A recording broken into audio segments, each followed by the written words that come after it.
Namaste. Good morning, good afternoon, or good evening, depending on which part of the world you have joined us from. Thank you for tuning into Wealth or Wellbeing, a dive into the meaning of success.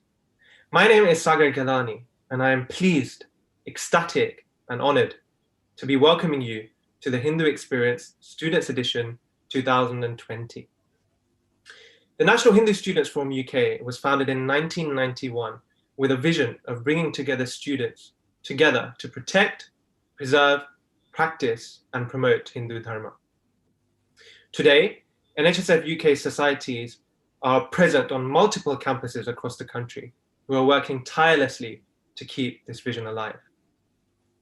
This conference, the Hindu Experience, the Hindu Experience Students Edition 2020, is a celebration of Hindu identity and showcases how Dharmic values can be infused into our day-to-day life to build a better world.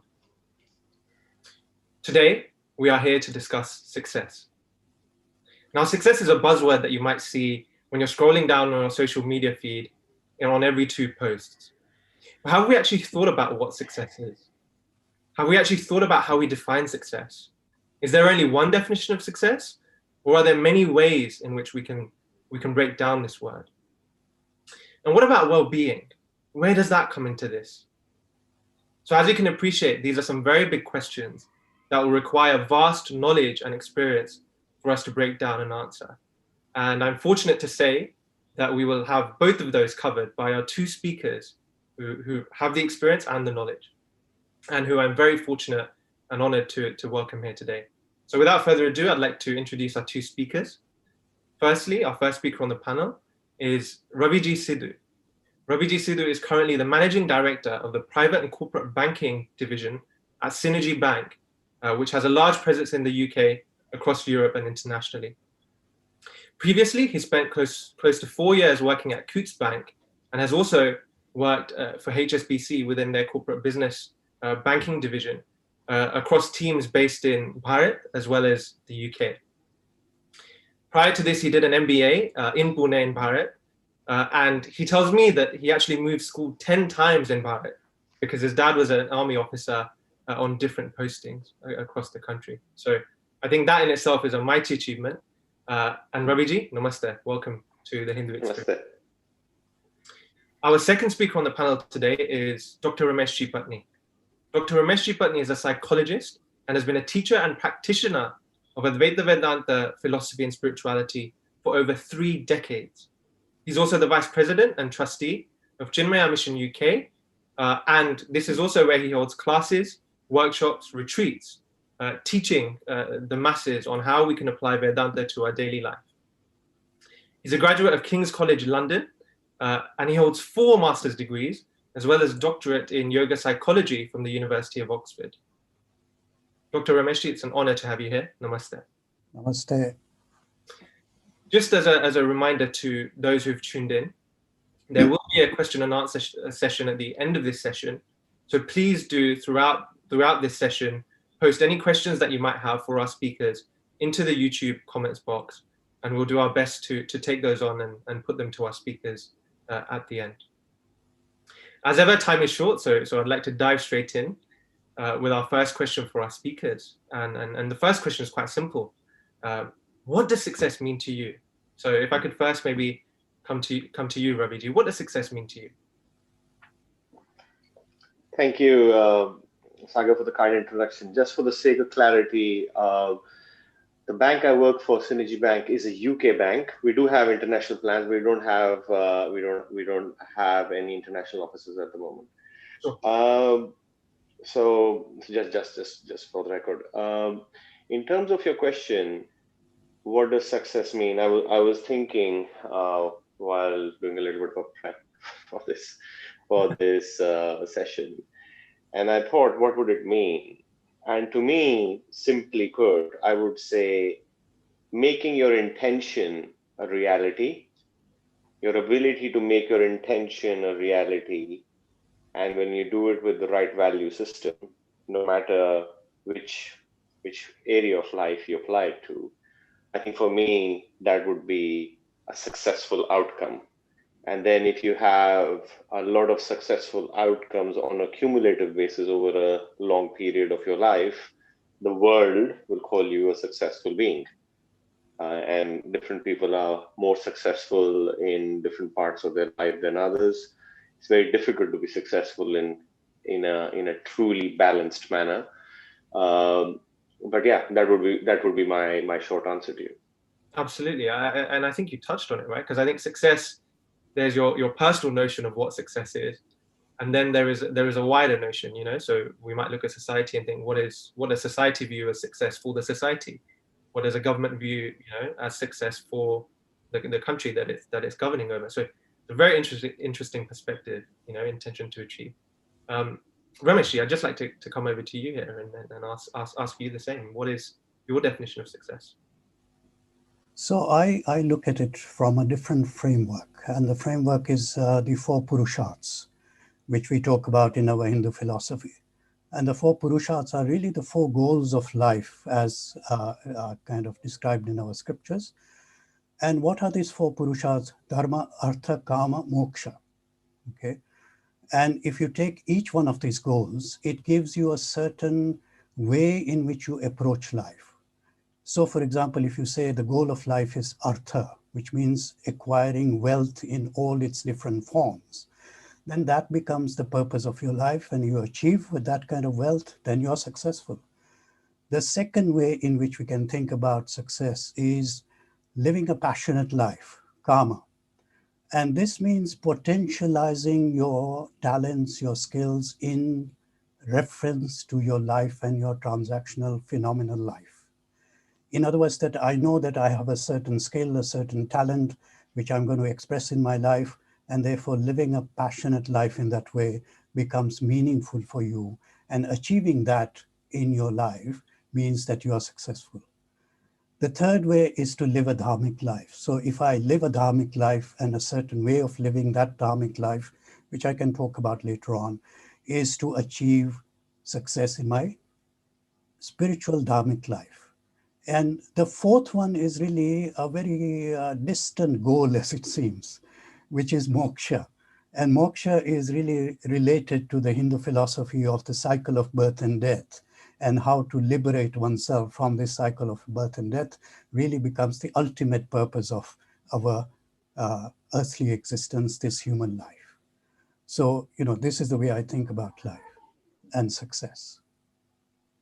And I think that's you know, so four Purusharthas, as you mentioned, and already it seems like there's more than just one facet to success, you know, from what you've just said there clearly, and we will dig a little bit deeper into what you've just said there. But I'd like to just focus a little bit now on, you know, Western society where we live here in the UK. I know there's you know, students, people tuned in from all over the world, but we're all based in the UK. So how do you think we as a society here in the UK and in the West define success? Because there is an inherent notion of what success is, you know, and whether that comes in from the way in which our economy is structured, you know, so capitalist economy, the way in which, you know, we might actually measure success, or the way the government actually measures success, for example. So Ravi, I'd just like to bring this one over to you. How do you think we as a society here in the UK and the West view success or define success?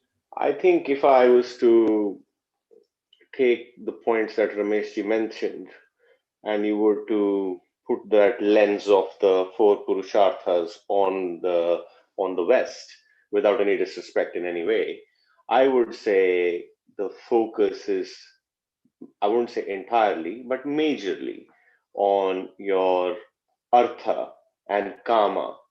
Yeah, so effectively material success and personal gratification. Yeah, to explain. So I would say that's where it is. I wouldn't say there is no dharma, and I wouldn't say there is no moksha, but I would say it's not a divide by 425% each. But that's me generalizing. Why do you think that is? Just to, you know, jump in. Why do you think that is? Why do you think that there is that focus on it and that material kind of wealth I think the challenge really is that dharma and moksha are, you need need either through formal education, like Ramesh ji, or through experiences. I think you need a higher level of maturity to be able to appreciate that kind of success, and the sort of more easily understood success is what job I do, how much money do I have, or what business do I have, the worldly success, the glitter, my family, there's nothing wrong with that, but that's what is commonly understood. And I think you just need to have more maturity and time with yourself to be able to appreciate. And in my experience, the other two come later. So normally people first endeavor to, focus on themselves, then focus on their job, their career, make a family for themselves. And once they've actually achieved and they feel that they've done enough, then they will go towards Dharma, or then later towards Moksha. Be good to get Ramesh's perspective as to how that can happen from the start. But I certainly, that's how my journey has been. I think my journey was more, I would say, Artha and Karma, and then now in my 40s, I'm now starting to appreciate the other two. So just one more for you there, Raviji.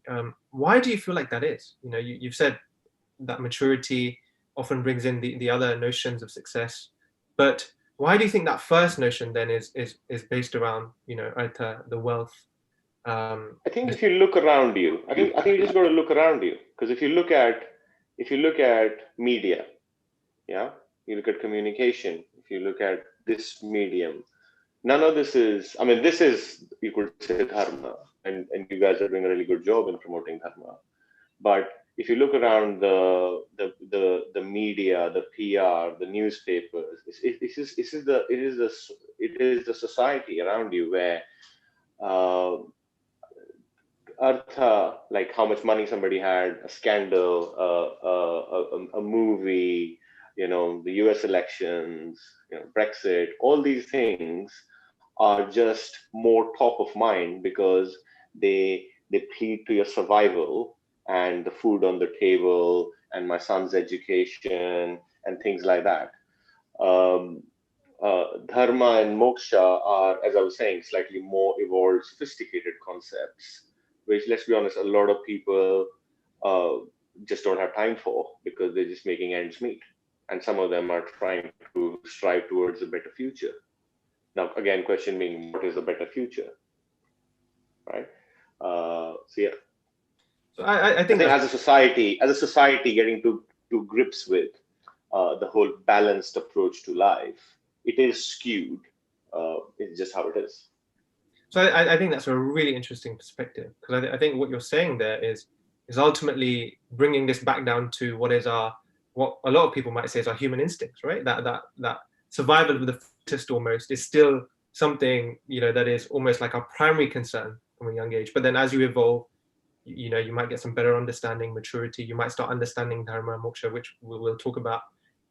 Then maybe that's where that change happens. Okay, so that's really interesting. But ultimately, I think what you're saying there is, here in the West, yes, Artha and Karma in particular, that's where the focus is when it comes to success. That seems like that's the underlying definition. Okay, so Ramesh, I'd just like you to bring you in here and get your perspective. Firstly, on how you think, on everything we've just spoken about, how do you think we view success here in the West? But also, what is, just diving a little bit deeper into the Eastern notions or Eastern philosophy and the Dharmic lens when it comes to success. So would you be able to spread some insight? Yeah, I think Raviji has kind of picked on this very important point, that there is a tremendous kind of societal and cultural pressure, in the sense that, when we live in a Western society, there is this idea that individualism and individual achievement is the foremost thing which one should look for in one's life. And I think that that particular way of thinking has been passed on to us in many different ways, whether it is culturally or whether it is through the society. And like Raviji is saying, through the media, we are constantly bombarded with this kind of, aspiration. You got to be a success, and success means A, B, C, D. So that's one part of it. I think the other part, which I think, I have a bit of problem with, is to create a dichotomy between success and well-being, or success and spirituality. So what it means is that, these are not two separate things. So for me, success and dharma actually go together. And what it kind of implies is that, even if we think about meaning, purpose, and values, that the meaning and the purpose which we derive are actually from, again, the societal and cultural kind of paradigms which we have, got into ourselves in terms of thinking about our own lives. But in the context of spirituality, dharma, there is a connection between success and happiness. There is a connection between happiness and well-being. And there is a connection between well-being and dharma. Okay? So that if I think about the connection, first of all, between success and happiness, and this is a well-researched thing in psychology, that we kind of look at people who are successful in the traditional sense of the meaning, and to see how we can establish their sense of well-being. There are various measures which you can incorporate. So there is a link between, a very significant link between success and happiness. The question is, what is the cause and what is the effect? Is success the cause of happiness, or is happiness the cause of success? And this is again something which is being debated. Now, my view is that if I look at it from the spiritual point of view, I would say that happiness brings success. It's the other way around. And why is that? Is because happiness is about a certain way in which we experience ourselves and our life, with very positive emotions which arise out of a balanced, integrated personality. Okay? So what it means is that if I'm integrated within myself, I have a balanced personality, I have this positive self-efficacy and a positive self-regulation, that leads me to be happy. And in that kind of mood, my resources are very much available to me in the service of my life. Okay, so here's the connection. Self-efficacy, self-regulation, which comes about as a result of an integrated personality. It is a happy personality which goes out into the world and it achieves so many things.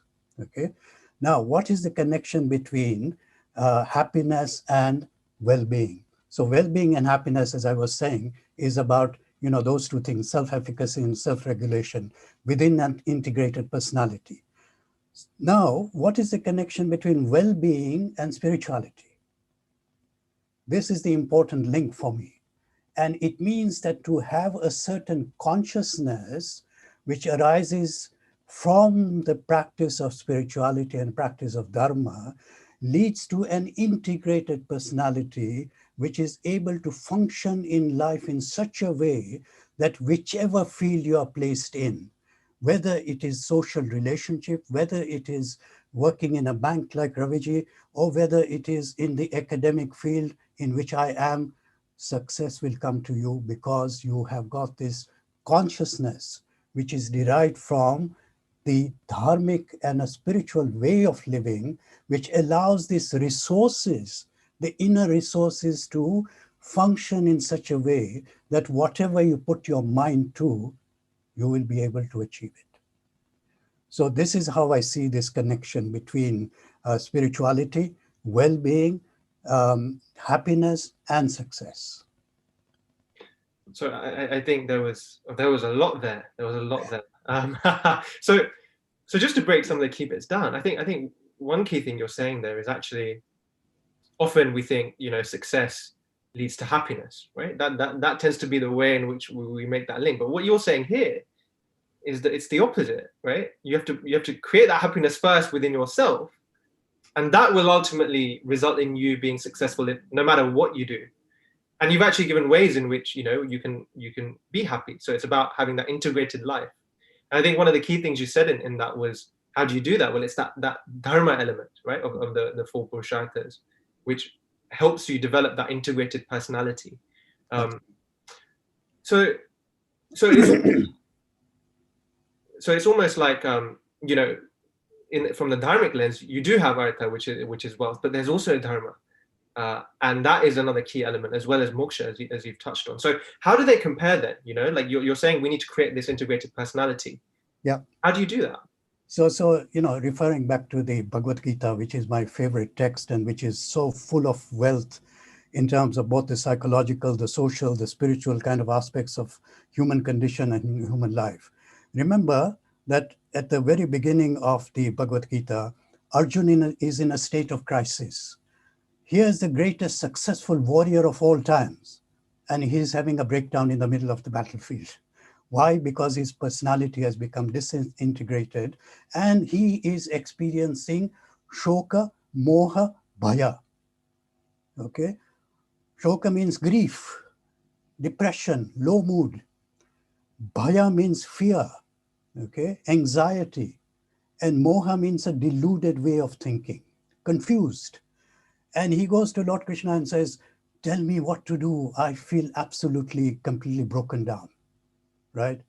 So now the whole teaching of the Bhagavad Gita is to lift him into a certain kind of consciousness, which is going to allow him to function in such a way that he says, okay, I'm now ready to stand up and fight. In other words, I'm ready to engage with the world in such a way with this different consciousness that it will allow me to function in the most efficient and effective manner. See, in management, we talk about efficiency and effectiveness, right? Yes. And we talk about that in terms of success.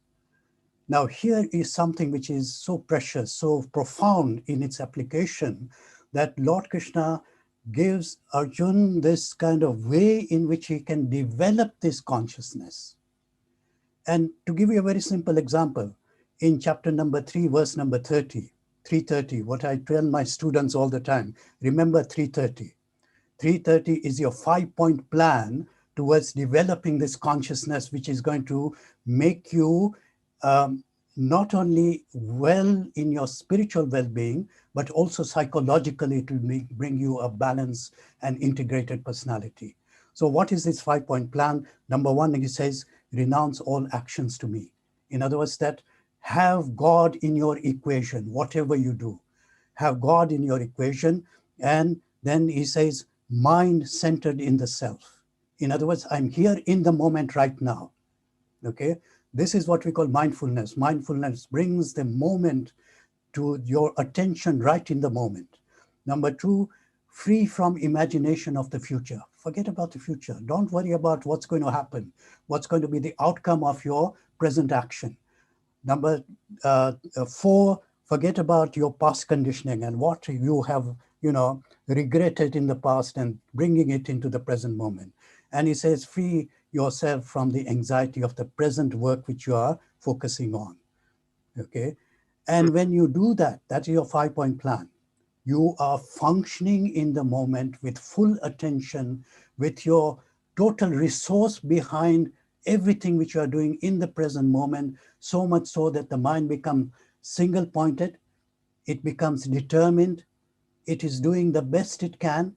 And with that kind of consciousness, if you carry yourself anywhere, you are bound to be having that success in your life. So you can see the connection between what I was saying. Wellness, which is the psychological wellness, comes as a result of integrated personality. And that is related to Dharma and a Dharmic way of living, which is what I described just as one verse after the 700 verses of the Bhagavad Gita, just talking about how to develop that kind of consciousness. And I think that's really fascinating, right? Like the fact that you've said that was only one verse in the Bhagavad Gita, and that's only one of our texts, right? We have numerous. So a lot of ideas there, and I think one notion you're getting across there is certain vices, like fear, anxiety, all of these things which can be somewhat natural emotions within us. The Gita almost tells us, and our Dharma almost tells us, clear those first, and we'll come on to some ways in practicality how we can do that. But I'd just like to bring Ravi ji in here and ask, have you felt like, some of what Ramesh ji spoke about there in terms of our Dharma has ever featured into your work life? And have you felt like you've been able to bring some of that in a practical way into work?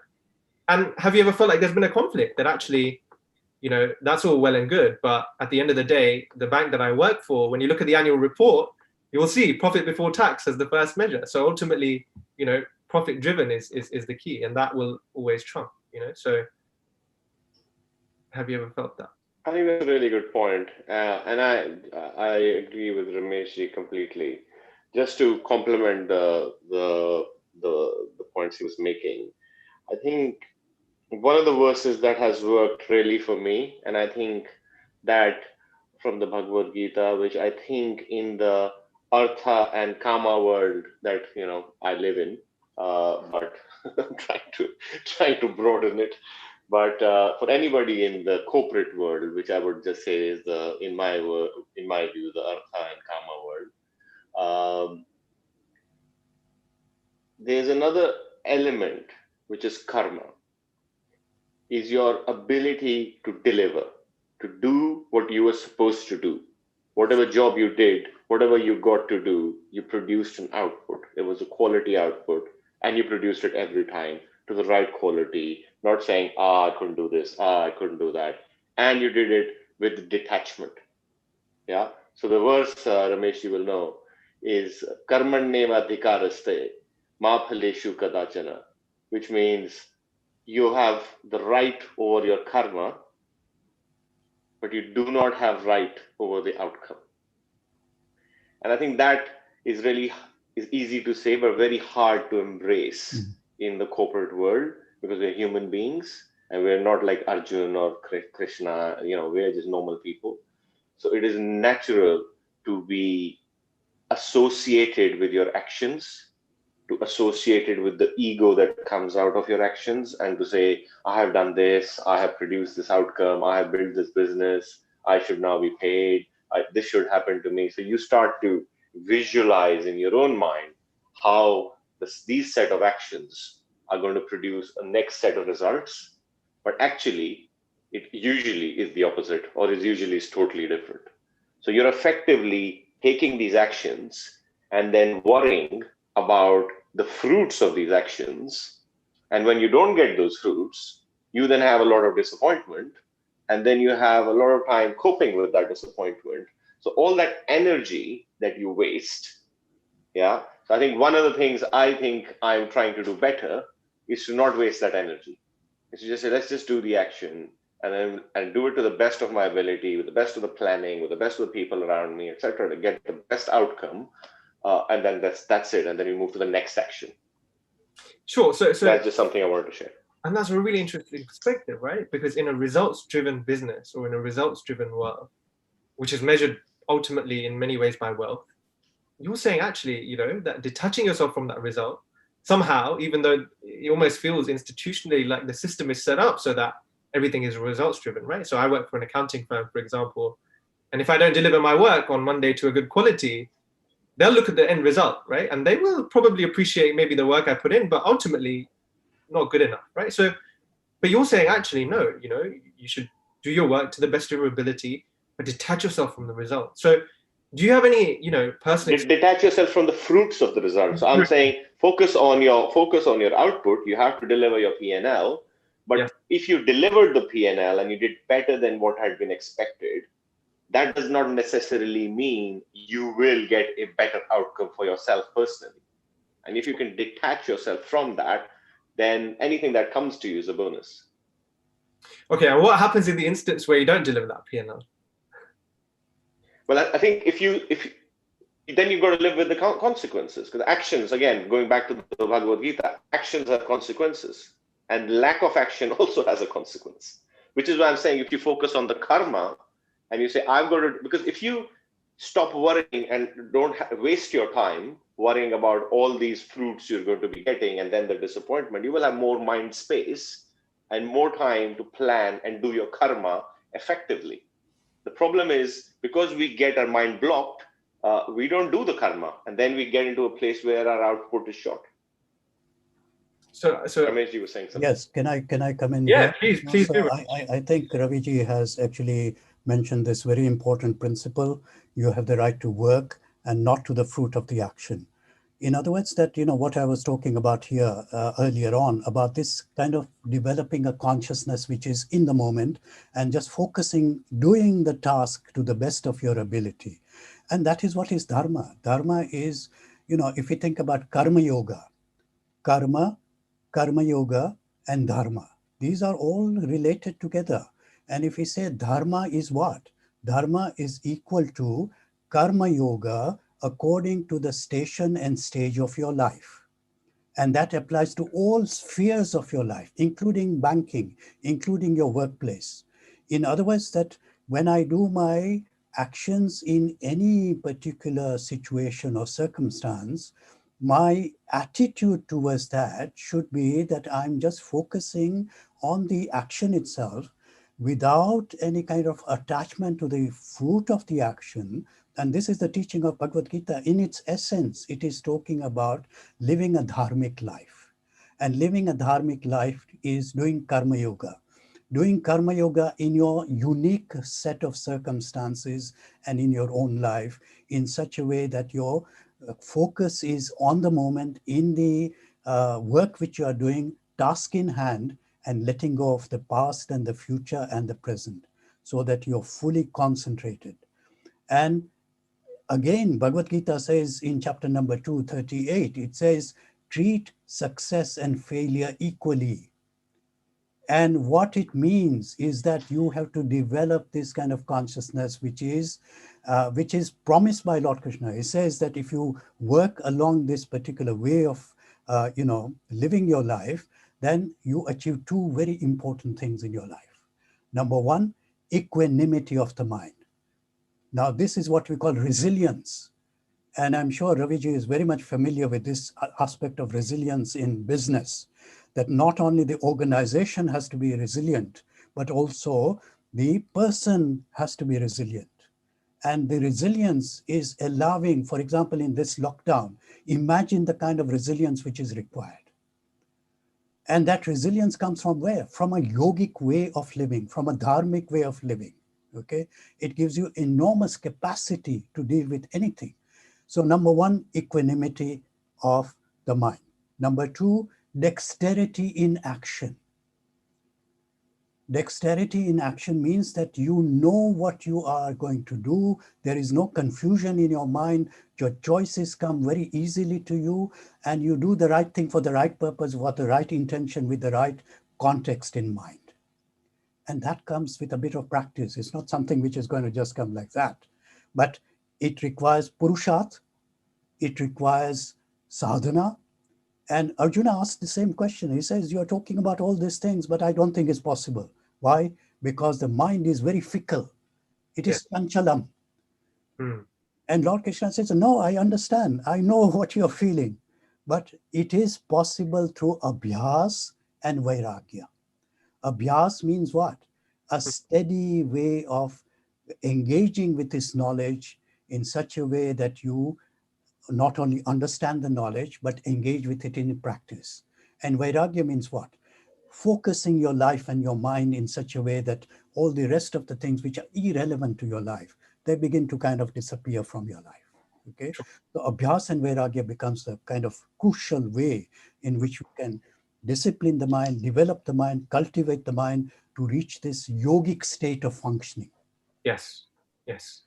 So Raviji, I just like to bring you in here as well. So Ramesh just told us about the yogic state, and I think you were getting at it as well. That equanimity. So once you've delivered something, forget about it. You've delivered it. It's gone.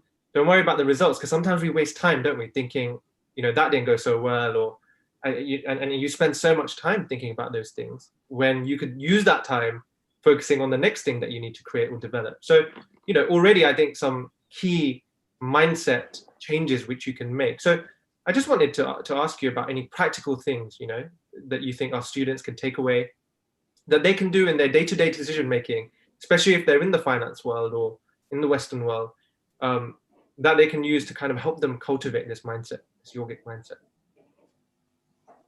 Okay. I think some of the stuff that Ramesh just said is actually quite practical. So I think one of the things I would say is, for example, when we say success, I think it's important to have humility. So for example, when we say success, he's so successful. Now, I go back to, while you asked me the practical questions, but actually it's quite important to appreciate completely what Ramesh said. So if you say this person's really successful, like in my career in banking, I've met many successful people who were successful in their, I would say, artha and kama quadrants, if you want to say that, but they were not really very successful on the dharma and moksha. And that's actually brought them down, because think of it, if you are a successful businessman, but you effectively don't like to pay taxes, yeah. So what will happen in the short term? You will have a lot of artha, yeah, and as a result of that, you'll go and buy some cars and jets and planes and all that, and you have a lot of karma, yeah. And then what happens? The dharma will catch up to you, which is, and then effectively you've not done your dharma, yeah, and so that connection needs to be appreciated. So therefore, living that balanced life that Ramesh said. The other thing I think is, when you say success leads to ego, that's what I've seen in the corporate sector. So you say you have this person really successful, so then they've got ego, and I'm generalizing here. So then everything that comes out of their mind, out of their mouth, must really be true. That's not true. Yeah, you did one task successfully, or you did a series of tasks successfully. That gave you experience. That's good. You have track record. So what we say, he's got track record. Okay, yeah. That doesn't mean you're right every time. And if you believe you're right every time, question mark.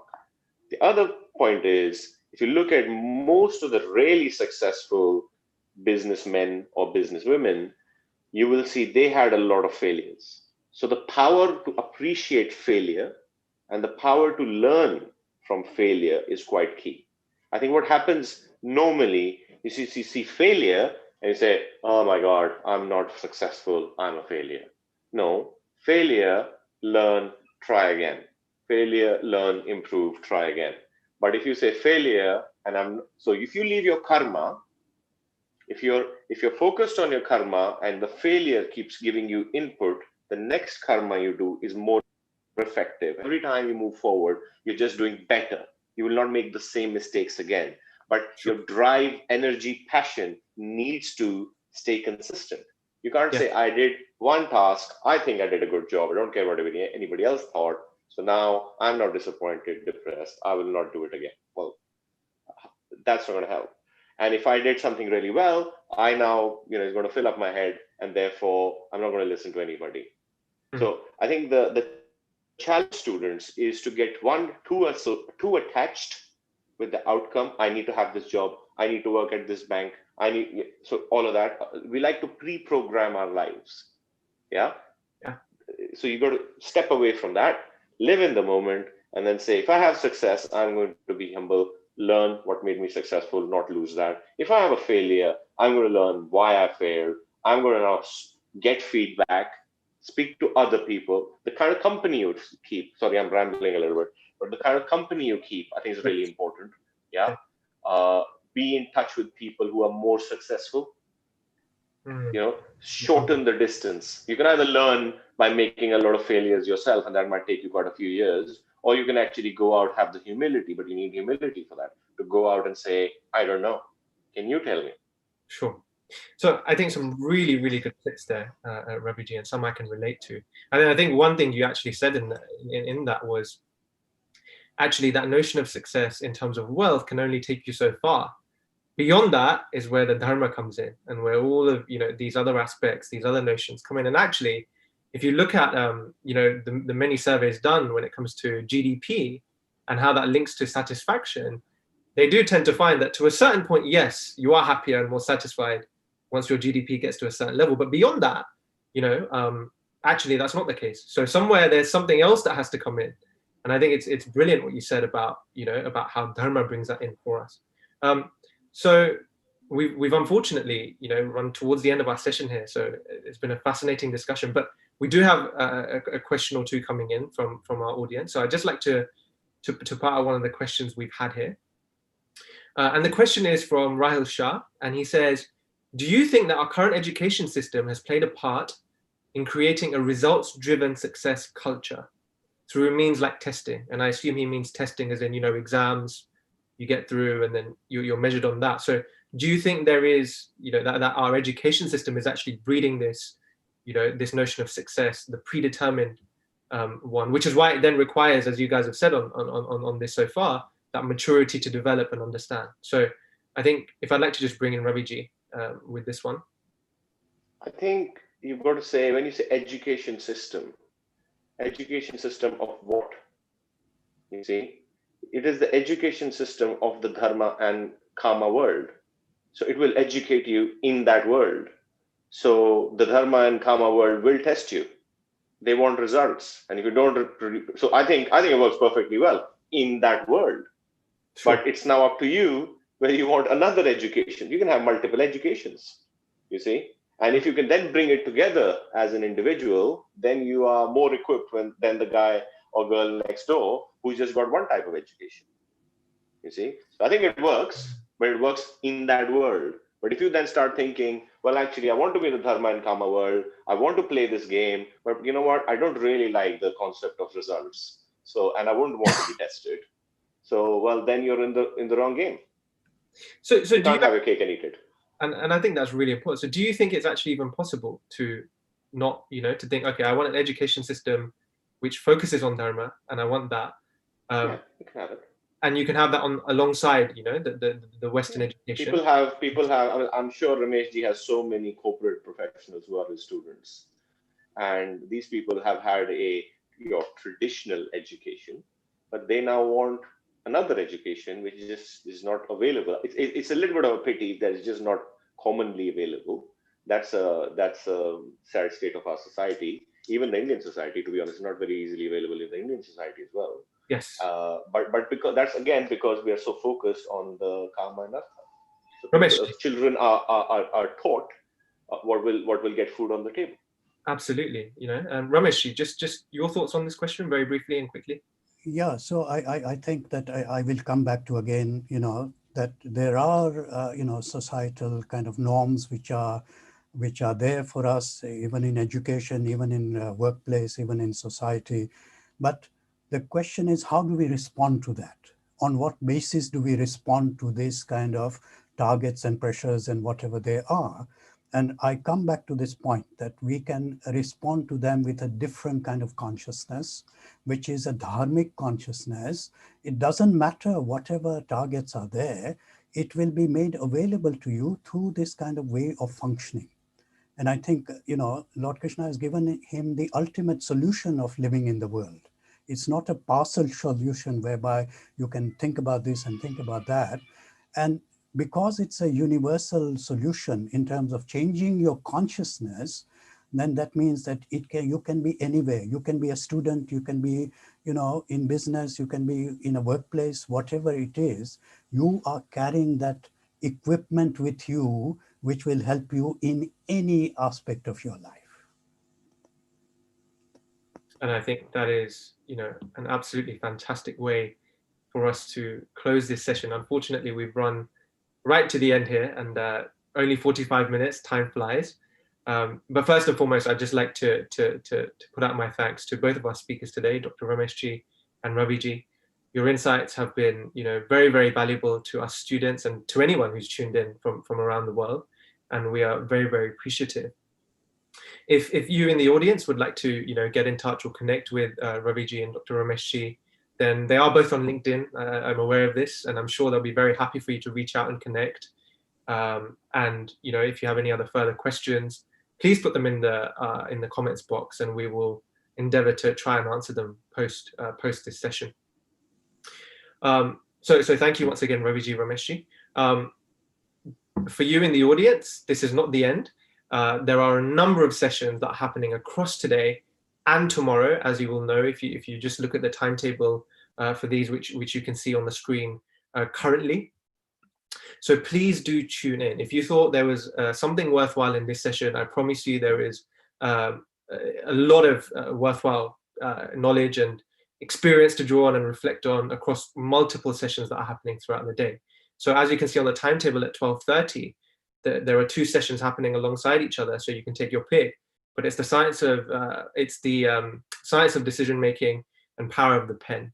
So these are in conjunction with Vichar Manthan and Tattva, which are organizations that have representatives here leading this. So please do tune in, and please do keep engaging as you are, and enjoy this conference. And yeah, I guess the message from here, from this session, is that actually success in the Western terms where we live, and from the Dharmic lens, are not at conflict. They're not at loggerheads.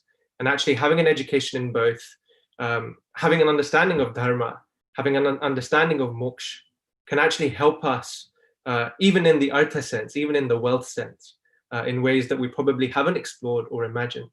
So let us take an oath to keep learning, to keep practicing, to adopt some of these other education systems that exist to help us truly achieve success. And once again, I'd like to thank Ravi and Ramesh who've provided us with those incredible insights. From me, I would just like to say one final thing: Pranam and Namaste.